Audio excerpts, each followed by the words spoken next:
as the Calgary Flames weigh on trading Nazem Kadri and/or Blake Coleman. Keeping the latter gives both maximum trade value for the long term and the best path for a quick turnaround for this Flames rebuild.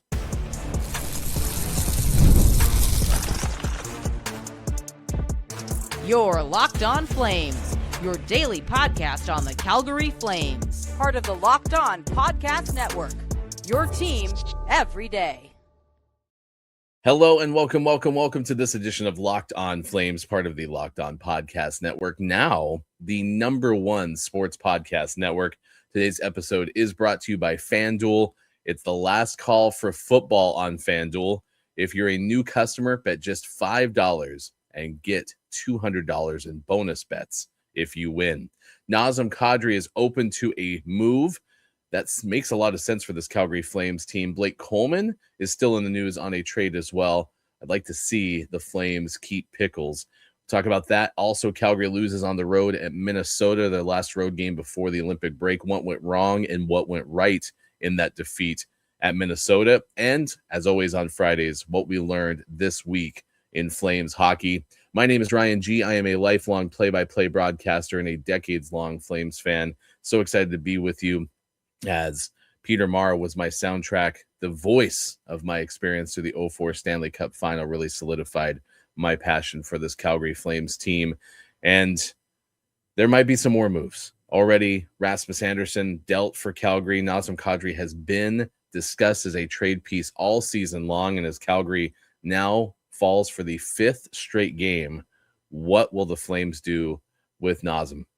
The fourth period's David Pagnotta says Nazem Kadri is open to being traded. It may happen sooner than later, saying, while he has not formally requested a trade, he and his camp have informed the Flames he is open to being moved. Some teams have asked the Flames if they have an appetite to eat some of his AAV, something I believe Calgary will consider.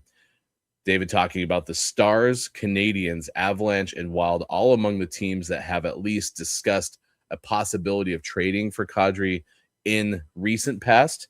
And the Stars seem like a really good target potentially for Nazem Kadri and trying to continue what has been a very solid year for Dallas, continually behind that Avalanche team that has been extraordinary so far this season. Right now, 1 point behind Minnesota. Wild, 1 game more played than Dallas so far in the Central Division after the win over the Flames.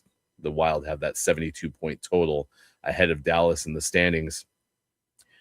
His worst shot percentage since 2010-2011 for Nazem Kadri. It's his lowest goal total, at least currently. He would be on pace to exceed that 2011-12. But credit to Kadri. 82 games played in 3 straight seasons for the Flames. He's played in all 53 so far for Calgary this year. I am down with the idea of keeping Blake Coleman over Nazem Kadri.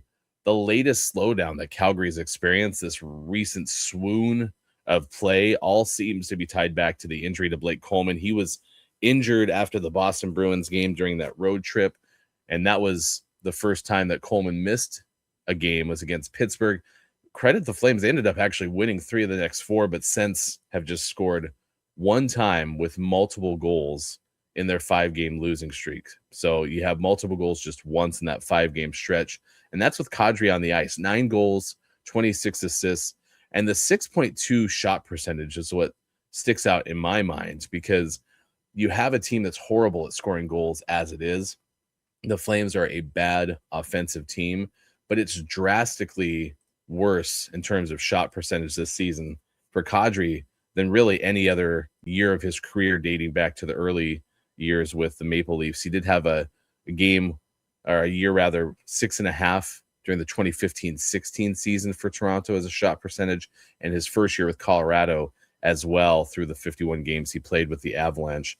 The second year with the Avalanche, beg your pardon. So that was 2020-21, a 56-game stretch with the Avalanche. And so I bring all of that up to say Kadri's been on the ice. Your best scorers have to find a way, even when you're not playing well offensively, to score goals. And that has not been the case for him. He started out so hot this season and has slowed down dramatically. And so I'm eager to see what Calgary does with him, especially if he is open to this idea of making a trade. Instead, you get 1 year with Coleman if you end up dealing Nas, keeping Blake, and he'll be on that team. He's just ever so slightly younger than Nazem. I think those two are separated by a year. So really age isn't too much of a concern. And granted, if the Flames trade both, I'm certainly going to be okay. You have a team that would be maximizing the trade value of both assets. And I do think I have to acknowledge that if Blake Coleman were to stick around, and my argument for keeping Blake Coleman is to have some sort of influence over this youth wave that would be coming to the Flames with all this draft capital that they have, he will likely be on the NHL ice with many of them, especially on the offensive side of the puck. Maybe it still has some sort of through line. Maybe it still makes a little bit of sense to have some sort of semblance of veteran leadership, but you have other guys that can supply that. Mackenzie Weegar would be one of the people that I look to. Michael Backlund would be another. Granted, you have in our third segment a possible new target with Weegar being mentioned in some trade talks and having a pretty frustrating year for the Calgary Flames, all things considered. But expiring contract player like Rass would be what Coleman is a season from now. And I do like the idea of keeping Blake and at least having one of the two still around this team.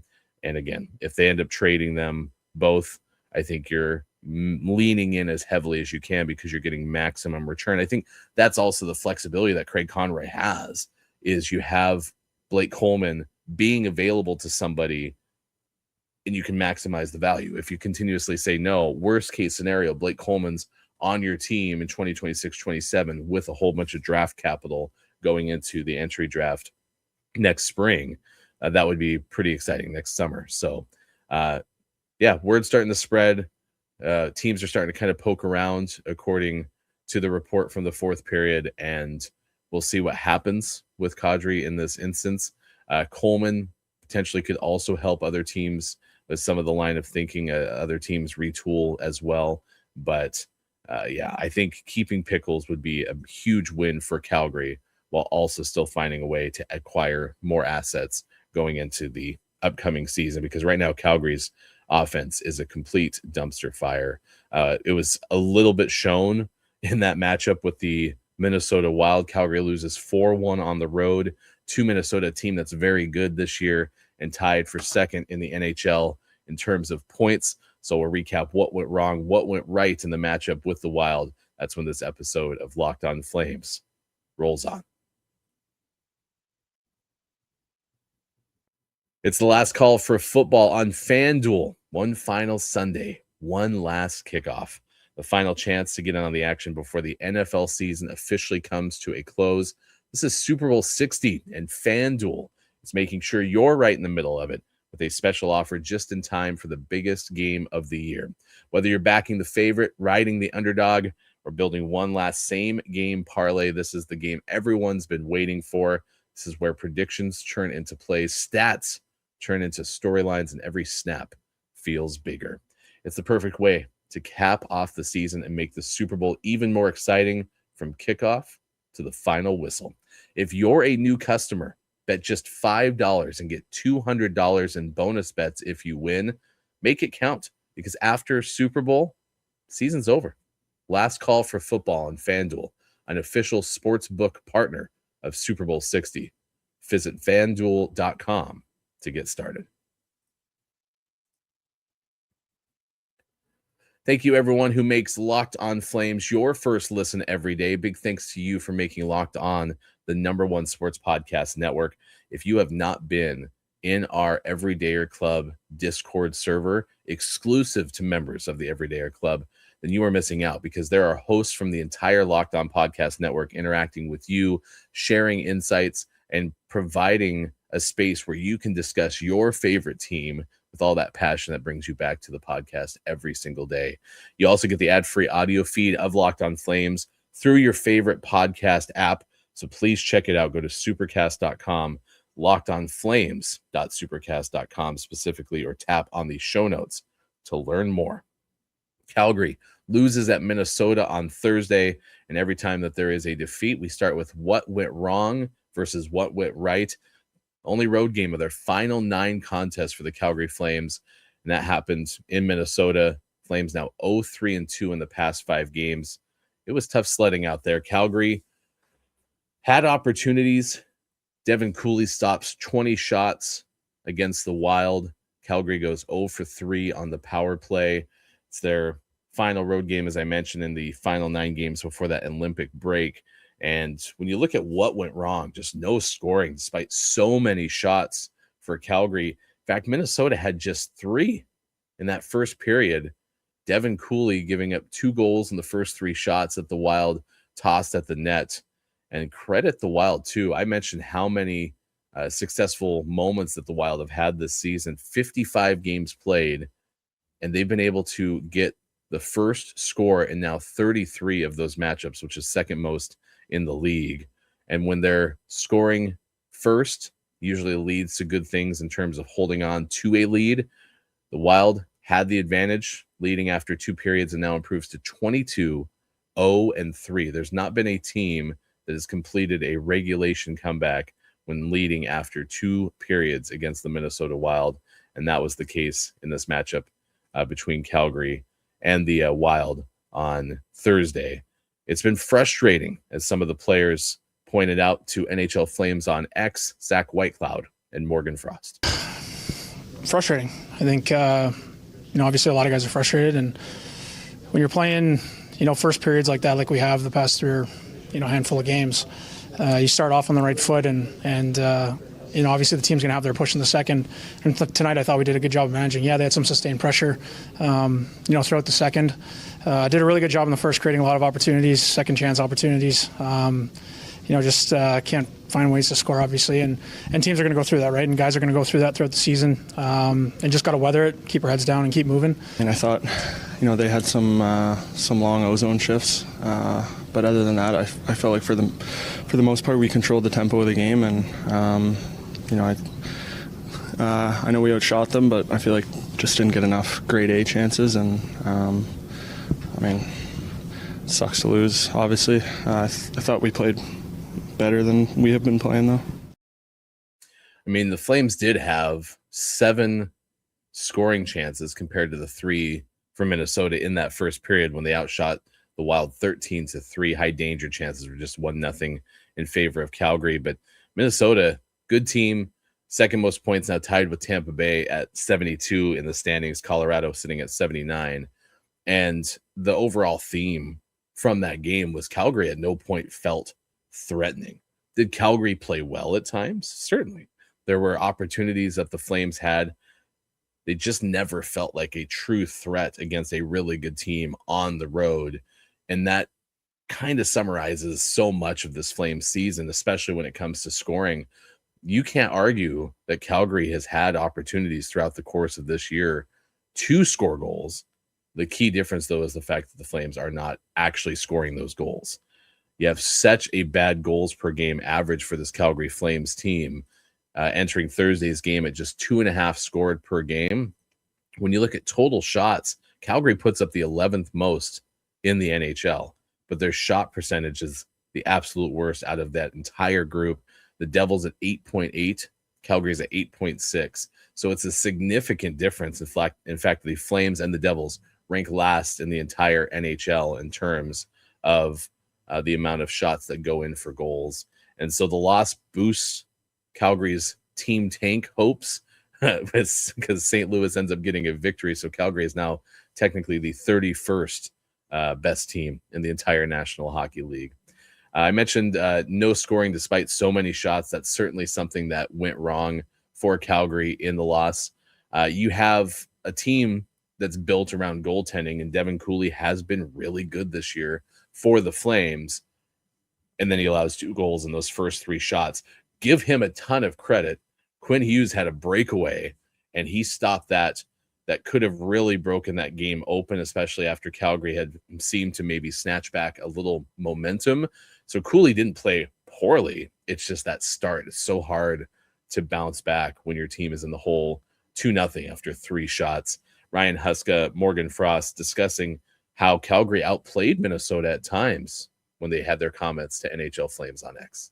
That part of our game was good. I thought we were disruptive with our sticks. We did a lot of good things. They're not an easy team to control, especially their top couple lines and their top pairing defensemen. There's a lot of motion, and I think you have to do a good job as five guys. And I thought we did a pretty good job there tonight. We outplayed them. We played pretty good in the first period. You look at the score, it doesn't seem like it, but I thought we outplayed them. So it's tough to start behind the 8 ball like that. So what did the Flames do instead? They had to try to mount a rally. In terms of what went right, I talked on Wednesday's edition of Locked On Flames how much I desire Jonathan Huberdeau to emerge back to a guy that the Flames thought that he would be. And instead, we explored on Wednesday's show how Huberdeau is starting to, if not has already solidified himself as one of the worst contracts in the entire National Hockey League. I think that would be true.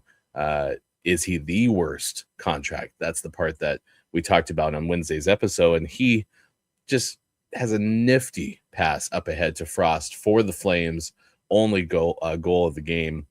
Moments later, Connor Zary was denied on a power play. So who knows if that goes in, much like I credit Cooley for having the big stop on Hughes, credit Minnesota for that good stop on Zary that could have gone in. But you have the first 3-game stretch with 2 goals for Morgan Frost since late November.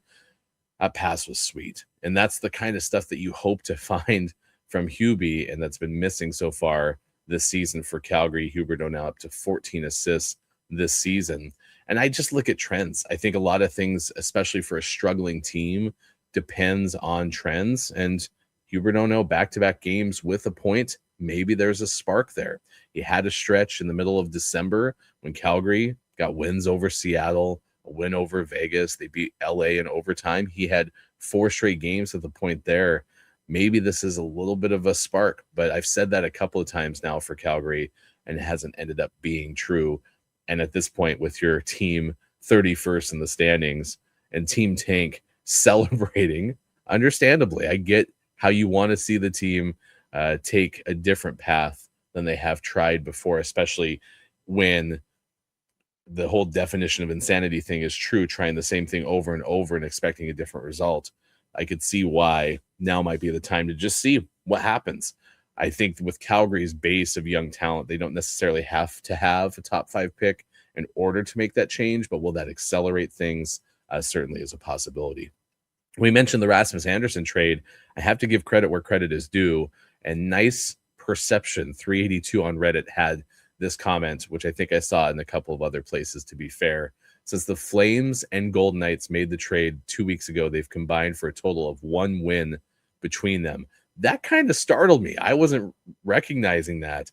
Vegas and Edmonton are still tied atop the Pacific Division at 64 points apiece. Vegas, though, 2 games in hand over the Edmonton Oilers because they've played fewer games than Edmonton has. But Vegas, a 5-4 loss to Dallas in a shootout. 2 days after they lose in overtime by 1 goal to Montreal. And then you have a 7-1 L at Ottawa. It has not been a good stretch so far for Vegas post Rasmus Andersson trade.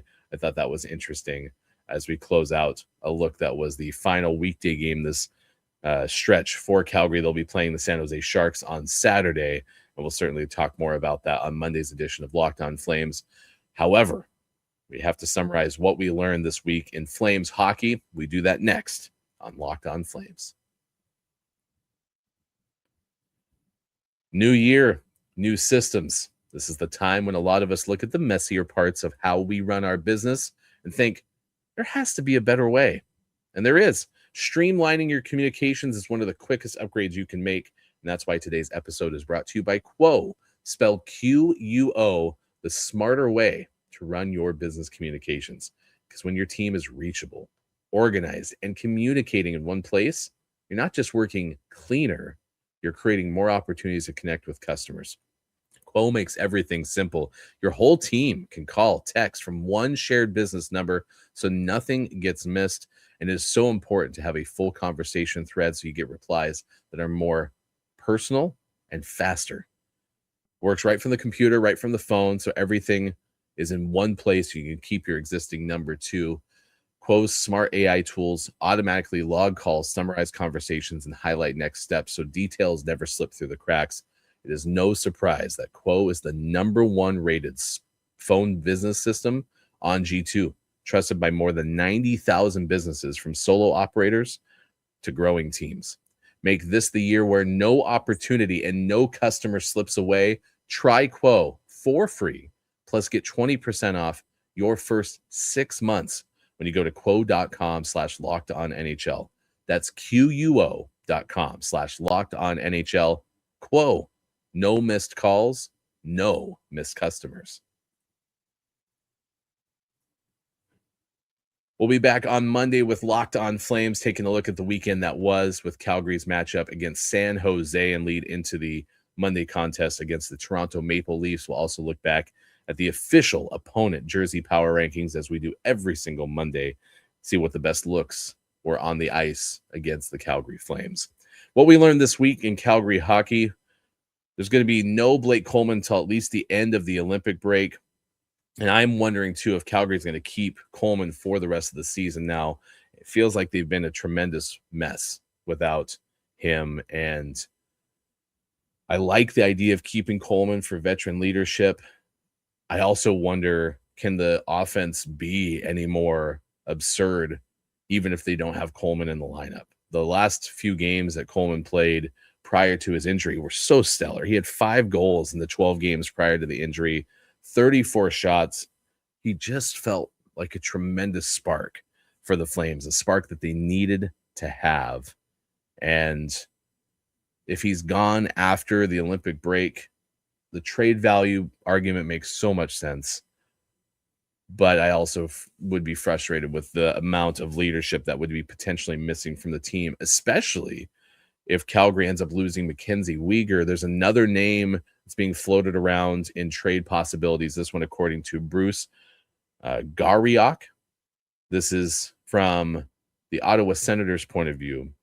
They've been scouting Mackenzie Weegar, according to this, in the market for a blue liner who can play in the club's top 4 all season.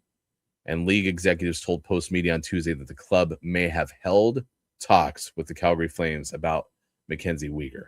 So would Wiggs be on the move? It's a possibility.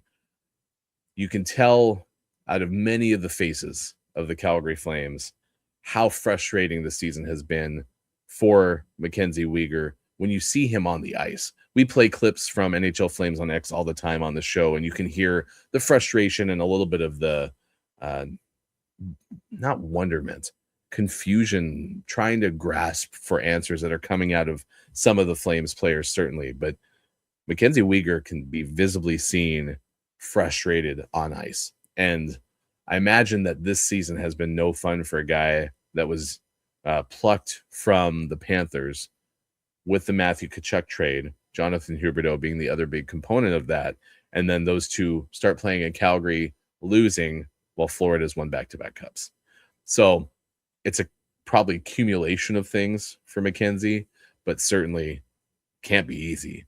That said, if you lose Blake Coleman and then also find a way to trade Mackenzie Weegar, then I worry that you have absolutely no leadership remaining on this team. I mean, it would really be on folks like Jonathan Huberdeau to be that rock that Calgary needs. Maybe that's where you rely on Zach Whitecloud, who's also another name that continues to be floated as a potential trade piece, even though it seems like Calgary has no intention to deal the return that they got on the Rasmus Andersson trade. We'll see. It's just the reality of being the 31st best team in the NHL. Not going well. Speaking of which, though, the Athletic, one thing we learned this week in Flames hockey, Athletic, their predictor has Calgary the second best chance at the #1 pick, which means they have a very good chance at a top 5 pick. And if they pick top 3 overall, it'll be the best position that Calgary has ever drafted as the Calgary Flames.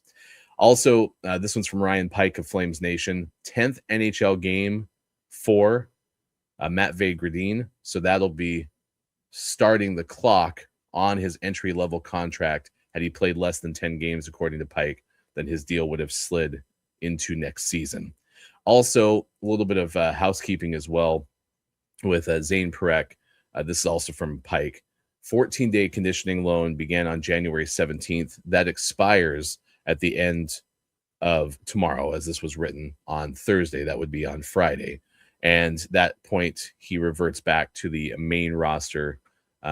He's always been counting, according to Pike, against the 23-man roster and the salary cap, so no corresponding moves need to be made. But Zane Parekh cannot be extended. His stint with the AHL can't go on another one, a conditioning loan specifically, rather. And he can't go to the OHL, so he is with the Flames until the end of the season. No ifs, ands, or buts. This is one other thing that I thought was interesting, not about Flames hockey, but just the Pacific Division in general. 55 games for the Edmonton Oilers, who have certainly been in contention for the division title all year long, still tied for first at 64 points, with a couple more games played than Vegas. But according to Sportsnet, the Oilers finally completed their first 3-game win streak of the year. And that was because of a come-from-behind victory over San Jose, too. I found that very interesting, considering you'd always assume that teams that have been as good as Edmonton all year long would have stretches where they would win, 4 in a row, 5 in a row, and that has not been the case this season. Calgary has been part of the reason why that's happened, too. Credit the Flames, who will see Edmonton at the end of the stretch before the Olympic break with a 2-1 mark against the Oilers this year in Battles of Alberta. And one last other note that I thought was interesting. It's a historic month, according to a lot of the NHL outlets, because this is the most hat tricks that you've seen in the NHL in a month in history. Thought that was pretty interesting as well. Wishing you the best rest of your weekend that you can have. Thank you so much for making Locked On Flames your first listen every single day. On Monday, we'll look back at the weekend that was and get you set for the Toronto-Calgary game on Monday. We invite you to subscribe and follow if you haven't clicked those buttons already. Please know that we appreciate it because it is significant for us, and to make sure that you get all of the latest episodes. Help us get to 700 subscribers on YouTube by clicking the subscribe button there as well. If you never miss an episode, I invite you to join us on the Everydayer Club. You get Locked On Flames ad-free, plus members-only Discord access and more. Go to lockedonflames.supercast.com. For those of you on video, we're going to send you over to the first ever 24/7 National Locked On Podcast Network YouTube channel. And for your second listen on audio, please check out NHL Game Night on Locked On NHL. My name is Ryan G. Thanks for having fun with us. We'll see you again soon for more Locked On Flames.